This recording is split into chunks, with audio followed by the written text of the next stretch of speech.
I'd like to take a second to talk about this tweet. I've noticed throughout the years that there's no uniform name for this collection of artists. I've been grouped with Black Bear and Chase Atlantic for at least half a decade, but there's never been a name for the genre. Really, the only thing that ties us together is the fact that the editing community on YouTube, TikTok, and previously Musically really likes using our. You know what's funny is that if you ask me, this is like technically this is hyperpop, almost more hyperpop than like the traditional what we call hyperpop nowadays, like the 100 gex stuff. I guess you could call this like hyper hip hop or hyper R&B because there is a lot of like R&B stuff influenced in it, but Music and edits. Spotify likes to call the genre Alt Z because we appeal to Generation Z, but I don't really know about that, to be honest with you. The question that I want to pose to fans of mine and to fans of the other two artists is, what have you been calling this genre? Is it pop? Is it indie? Is it electronic? What do you guys refer to this genre as? I'm curious. I'd like to take a second to talk about this tweet. I've noticed throughout the years that there's no uniform name for this collection of artists. I've been grouped with Black Bear and Chase Atlantic for at least half a decade, but there's never been a name for the genre. Really, the only thing that ties us together is the fact that the editing community on YouTube, TikTok, and previously Musically really likes using our music and edits. Spotify likes to call the genre Alt Z because... cool. Thanks, Platinum. Also, yeah, that's a really tricky one because I like to call it, I just like modern R&B because it really does have like a R&B feel to it. But you know, if I find Andrew Tate, the video ends. It's only 3 minutes and 11 seconds. It's funny because this video in and of itself is now a self-fulfilling prophecy. Like if I was to try and do that challenge, I would literally only get this far and I'd be like, oh, there he is. Let's see. Indie rock, the 1975 type beat. How's this one sounding?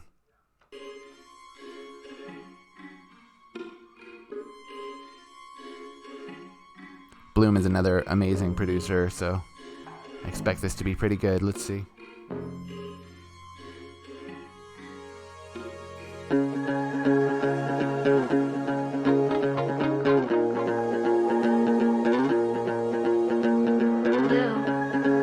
Simple progression. If I had to see you, I don't know if I'd be the one for you. But if I had to see you, I don't know if I'd have a thing to do. Yeah, that's poppin'.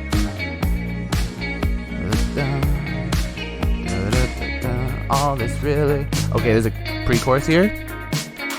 It's a pre-chorus, baby, yeah.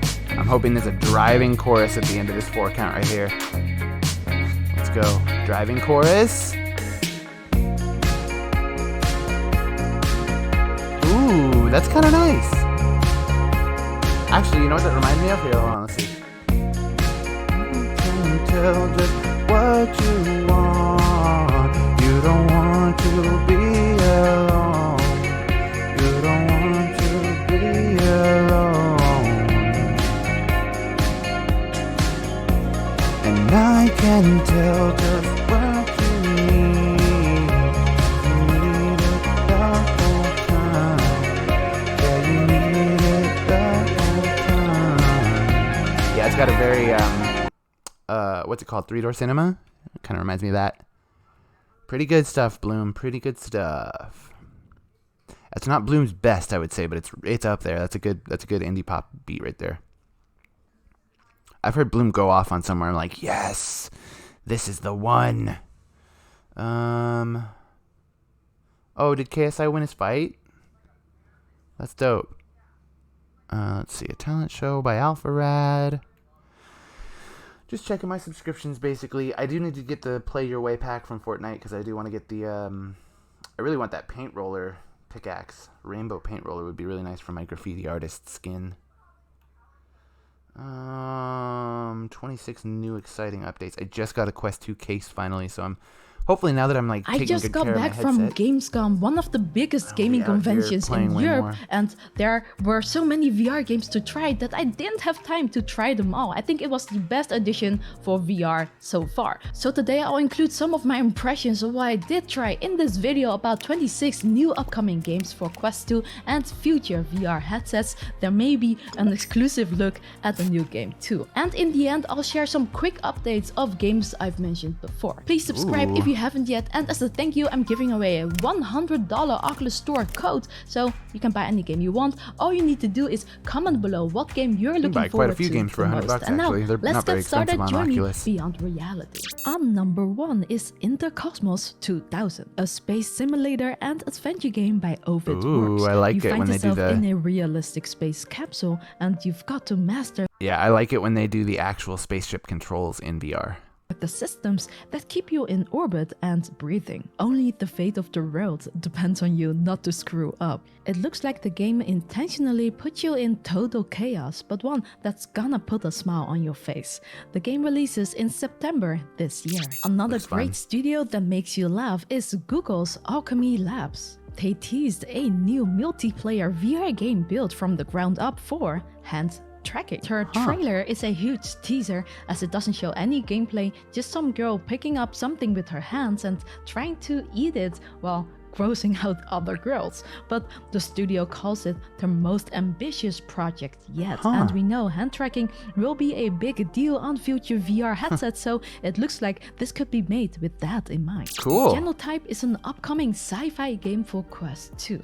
The devs gave us an exclusive review just for this video, and I'm excited to share it. In this game, you're in an Antarctic research base. I just want to taken say over too, this looks so good for Quest. Like they've really obviously done a lot of work for in making the Quest look better, because these graphics are something that we would not have gotten before the hardware acceleration updates.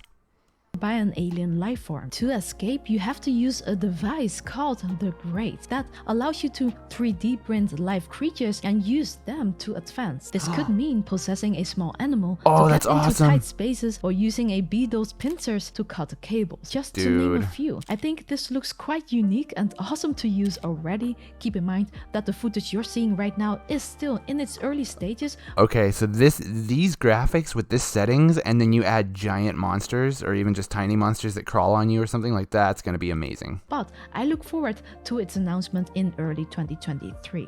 On number 4 Hell yeah. is Townscaper VR. This is a cozy city builder game where you use your controllers to plop down cute homes, roads, and other pieces to create your own little village. I like There's it. no objective outside of this. It's kind of like playing with Lego without choosing the pieces, and it's meant to be relaxing and chill. There's It's a got Townscaper- terrific reviews I was going to say Townscaper is a game that you can play on console and PC as well. flat screen, and is now coming to Quest and Pico headsets soon. Everslot is getting a Quest 2 version, and it's almost That's- the same as the PC.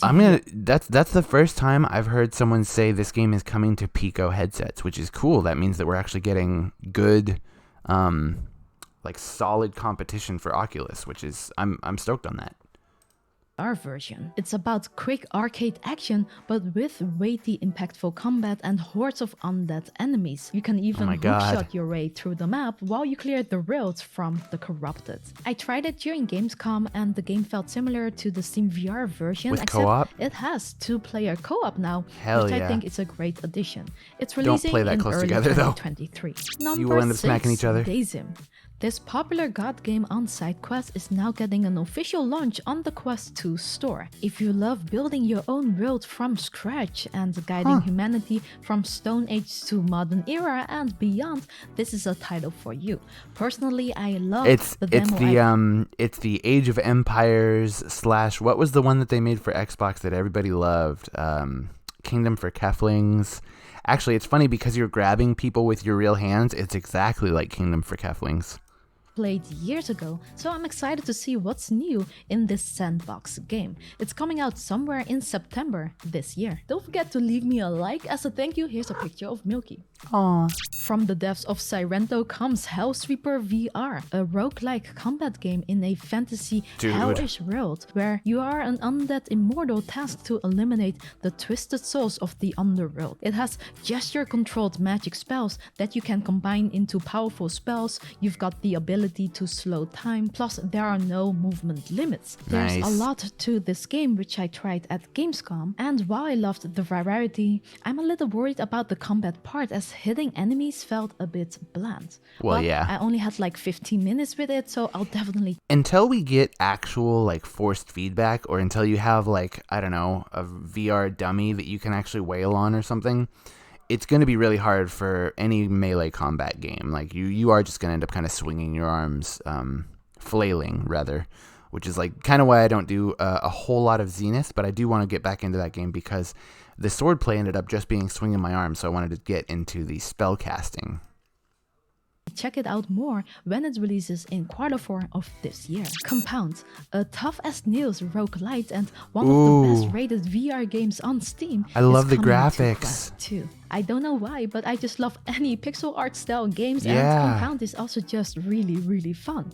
It should launch somewhere this year. On number 9 is Broken Edge, a fantasy dueling game where you become historical sword fighters. What you do is stepping back and forth while you fight your opponent using unique weapons and techniques, but you've got to master the character and its martial arts style to climb the ranks. I also tried this one at Gamescom and I thought it was challenging to master, but I think it'll be extremely fun to try.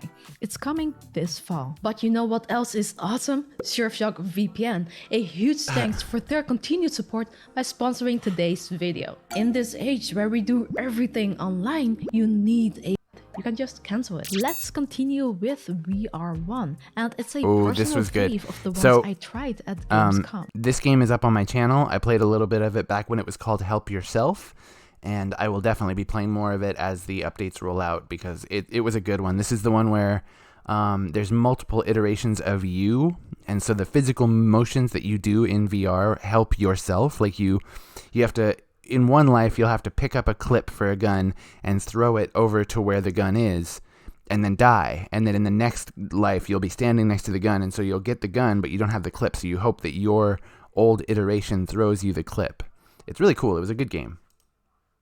It surprised me as it looks like a simple plant shooter, but it's so creative because you're playing with time loops and clones of yourself to solve mind-bending challenges. Super cool. The game has you plan ahead to cooperate with yourself, and it gets messy. When I played it, I saw myself do things that I never noticed how stupid it was. I had a good laugh though, and I did not want to stop playing. The game has no release date yet, but the devs mentioned adding a level editor for unlimited playtime after release. Ooh, and that'll be there's nice. a free demo you can check out now. On number 11, we can finally strap on the Proton Pack and hunt ghosts in Ghostbusters VR. The trailer doesn't tell us much yet, except that we will wield iconic equipment to trap.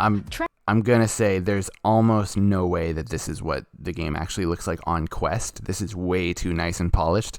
This is almost certainly on a HTC Vive or a tethered PC headset.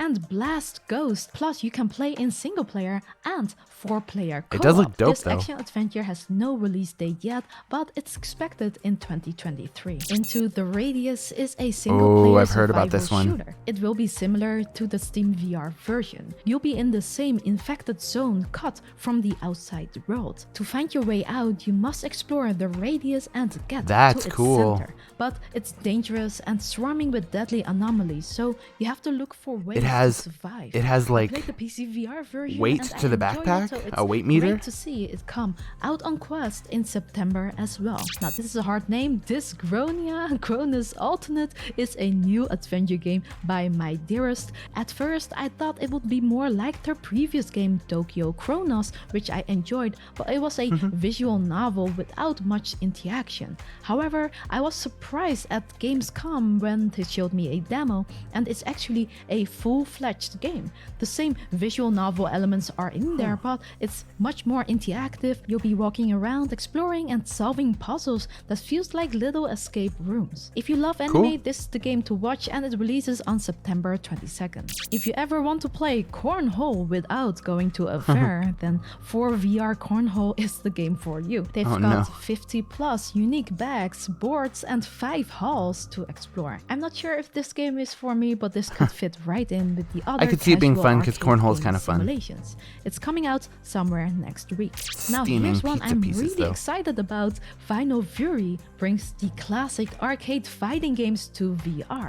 It's by the devs behind Synth Riders, so it has the same kind of colorful, futuristic style, and it looks active. I've been curious about what a Street Fighter game in VR could look like, so maybe this one will show that. It's set to release in 2023. That looks good. That is by the creators of the flat game What the Golf, and if you've played that one, it's exactly the kind of silly physics-based title you can expect. But this time around it's in VR, and you'll have baseball bats for hands and you use them for every possible random scenario you can think of. They were showing this game off at Gamescom. Unfortunately, I didn't have enough time to try it, but I've had people telling me that it's really good. So it looks keep good. an eye on this when it releases on Quest 2 and Steam VR this year. Number 17, yes, we're almost done here, is Next Player Please. This is a VR game that you play with friends by passing on the headset around the table. It offers easy to learn mini games like a firefly catcher and fishing. Interesting concept, but I'm not sure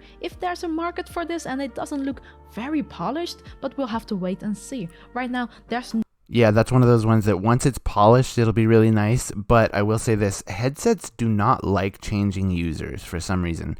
There's something about the forehead sensor that as soon as your face moves away from the thing, it clicks off and it's like, okay, shut down the system, go into standby mode for a second. And then when the next person puts it on, or even if you put it on in a different place, you'll notice that it really does kind of struggle to be like, whoa, where am I? Who's wearing me? So I can see why this isn't super polished yet, but once it gets polished, it'll be good. And hopefully they can work on the code that'll make that better. That'll make it to where headsets don't freak out quite as much when you take them off. no release date yet, but you can sign up for the beta. The Chewlers is a tower defense game with 4-player co-op. Players will stand on top of the tower, defending it from hordes all around. At first, I was worried it would only be a wave shooter, but it looks like you can upgrade weapons and repair your tower between waves, which adds some fun mechanics. There's no release date yet. The Last Worker is a first-person narrative adventure centered around our struggle in an increasingly automated world. I'm not sure if this is an interactive game yet, or more like an experience, but the art style looks impressive. Either way, it looks cool. Coming from devs that made some pretty good horror games, I expect this to be good as well. No release date yet, but it should be somewhere this year. Gaslers is a VR shooter full of insanity and chaos. I've seen some clips from this. This looks really fun. You have the ability to build weapons to face hordes of Gaslers, which are these crazy aliens who can apparently ride any vehicle they want. The game is a roguelite, so every run has new things for you to discover. Yeah, so that's gonna be far, cool. I love its art style and comedic approach. It will launch this year on Quest 2 and Steam VR. Now, this one sounds interesting. Killer Frequency is a horror comedy set in the 1980s mid-American town. You're a radio host, but a serial killer is on the loose looking to kill your beloved radio listeners. I'm a giant horror baby, but I'd love a scary movie type of game. Although, looking at the trailer, it does look way more horror than I'd dare to play. It's coming this year on Quest 2 and Steam VR. That's a cool number plot. 22 is Librarian. Not a game, but a study aid. In this app, you can create a memory palace for better long-term memory retention. Really? I always thought VR would be a perfect medium to learn, but unfortunately, I'm no longer studying, so you guys let me know if this helps when it releases on Quest 2 in September this year.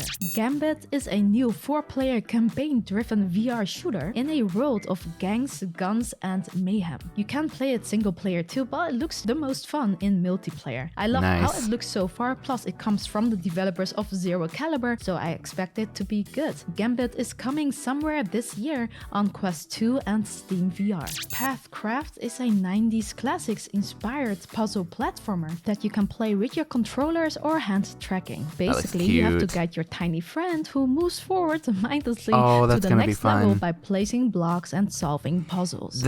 I've tried this game. The idea of playing with scale in a way that you are not really ready for, not really, I mean, your mind doesn't think of, is amazing. I love that for VR. Like making a board game that's actually the size of a board game in real life, or something like this where it's an interactive thing that's in front of you. I saw Minecraft VR. It looks very similar. So I'm interested to see what happens with all of these. Also, you know, Minecraft VR is gonna have to come to freaking Quest soon. During Gamescom, and while it looks simple, the game becomes bigger and can get really challenging. It's set to release somewhere this year. On 25, we got Propagation Paradise Hotel, a sequel to the VR horror game Propagation VR. The trailer doesn't say much yet, but it looks like a single-player, atmospheric game where you must find your way out of a creepy hotel filled with the undead. All we know so far is that you'll have limited weapons because the devs wanted to focus on handling objects, plus sometimes running away and hiding, maybe wiser. It should be out later this year on Quest 2. If you've ever dreamed of piloting helicopters, then HeliSquad Covert Operations might be a game Maybe, for let's you. see how the it looks. trailer doesn't show much except for one of the helicopters we can expect to fly. It's from the devs of Warplanes though, which was received well, so I hope this game to be similar. No release date yet, but it will come. I will say, I think flying a helicopter in VR is going to be more scary than an airplane, because in an airplane you're moving forward, there's a lot of momentum, you feel a certain way when you're doing it. Flying in a helicopter, you're going to feel like you're dangling a little bit, which is going to be pretty scary in VR. On Quest 2, Pico, and other major VR headsets. That was the list. But a few games I've mentioned before have some cool updates, so I'll talk about this quickly. It's been awesome seeing the news on BoneLab, the Quest 2 version of Boneworks. One of the devs has been sharing a lot of its features, primarily the focus on mapping your real-life body to match in-game, like you can fine-tune your height, chest, and even your underbust, waist, hips, wingspan, and inseam to make the game as immersive as possible. I mean, the hype is real. The That is Walking pretty cool. Dead Saints and Sinners Chapter 2 Retribution had a showing at Gamescom. All I can say right now is that the chainsaw mechanics is epic and I cannot wait to play it. The stealth shooter game Aspire 2 is releasing in November, and I've had a hands-on during Gamescom. I will be sharing more about this one in a later video, but for now I can say I love what they've done with it. Ultimax is really fun and it will actually be free to play on September 15th. Definitely check it out then. Peaky Blinders VR looks like it's reaching a So is that like a mech version of Rocket League then, where we are the robot? release date too. I haven't played it yet, but more news on this next month. Unfortunately, still no new updates on Among Us VR, Grand Theft Auto San Andreas, and Assassin's Creed, but we do know that Splinter Cell VR was sadly cancelled. I think Assassin's Creed was also canceled. I'm pretty sure Ubisoft announced that they were not going to be doing either of the VR titles. Now, more games are coming, but I'm not allowed to mention some of these yet. For now, all I can say, it's going to be an exciting year for games, but also hardware. And once I can share more, I'll post it immediately. So stay tuned by subscribing to this channel. Thanks, and Cass for and those Sherry. who already did, thank you so much. All right. Dang. Oh. That's funny. Well, alright, I guess I'm gonna go get some brunch in me, and thanks for tuning into this test stream. That's what I'm doing here, is just trying to see if the stream works better with my new wired connection. So hopefully it has. We'll check. I'm gonna look back at the playthrough, see if everything works. It seems like the processor on this computer still struggles a little bit with YouTube, but at least now I can kind of react to it without quite so much lag. So that's nice. Also, my CPU usage looks great. Testing, nice. How's chat doing? Chat is fine. All right. Well, I will see you guys later. And yeah, thanks for tuning in to this stream. I'll talk to you next time. Bye.